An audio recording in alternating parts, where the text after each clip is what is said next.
Naglalagay po tayo ng iba't ibang committee chairman at coordinators. Katulad halimbawa ng mga religious at mga spiritual activities sa bawat buwan o depende sa kapanahunan, naglalagay po tayo ng iba't ibang chairman committees o coordinator sa mga religious and spiritual activities dito sa church. At hindi naman kapag meron po tayong mga mission sa labas at loob ng komunidad ng San Martin de Porres, meron tayong mga outreach program.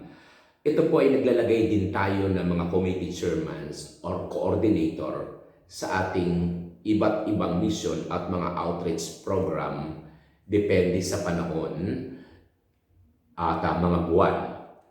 Para po sa SMDP sa San Martin de Porres, mga projects and proposal, ang atin pong pinakamataas na nirerespeto at iginagalang para po sa project coordinator and proposal, at kadalasan po kaya sila po ay nagpo-propose at sila po ay naging main coordinators dahil sila din po ang nag-i-initiate sa mga ganitong mga project.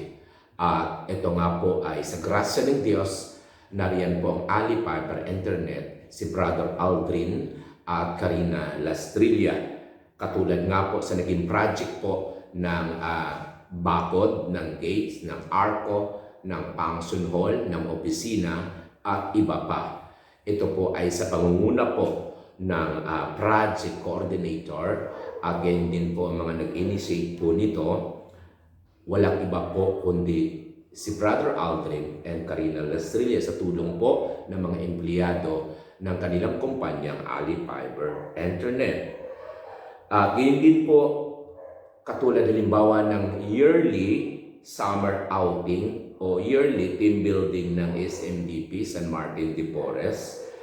Meron po tayong mga tinatawag po dito na mga coordinator. Subalit sa mga ganitong pangkalahatan o taonang ginaganap, ito po ay inisyatibo at hinihingi po natin ang pangunahing concern at paggalang natin at respeto sa ating pastoral chairman, katulad halimbawa ni Teacher Luis Miguel Filipe. So, ganun din po, meron din po nagkakaroon po tayo ng mga social program and activities. Halimbawa, sa mga nagdaang taon, nagkaroon po tayo ng mga medical mission. Nagtatalaga po tayo sa iba't ibang mga social program and activities at iba pa ng mga chairman and coordinator. Sa youth program and activities, muli, kagaya ng nasabi ko kanina, ito po ay itinatalaga at pinapaubaya po natin sa ating youth chairman at sa kanilang mga officers. Ang ating pong kahilingan, igalang po natin at sundin po natin at dapat nating konsultahin at sangguniin ang atin pong mga opisyalis. Tayo po ay magbigay ng komento at mga suhestyon.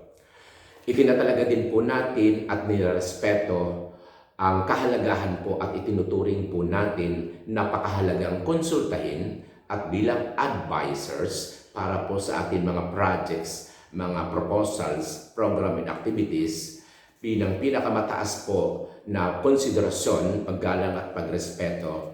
Tayo po ay inihiling po natin bilang consultative at bilang advisor po si Brother Aldrin at Sister Karina Lastrilla.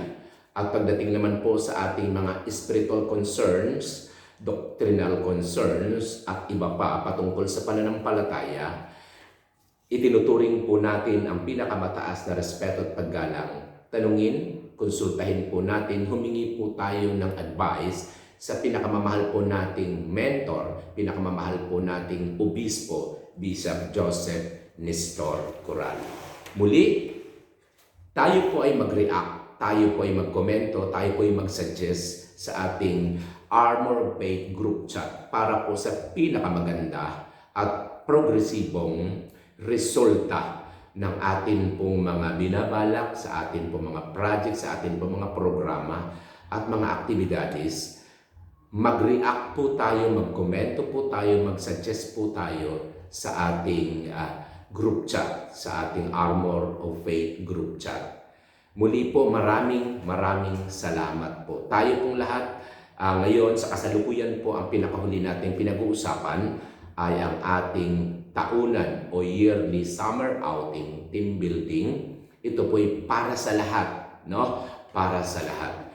Ang lahat ng ito ay pagpapala sa atin. And again, respeto, galang sa bawat isa. And again, sundin, pakinggan, konsultahin, tanungin po natin ang ating mga chairmans ng pastoral, ang ating chairman ng pastoral, Teacher Luis Miguel Pilipi, at ang ating youth chairman, Christian Simanis.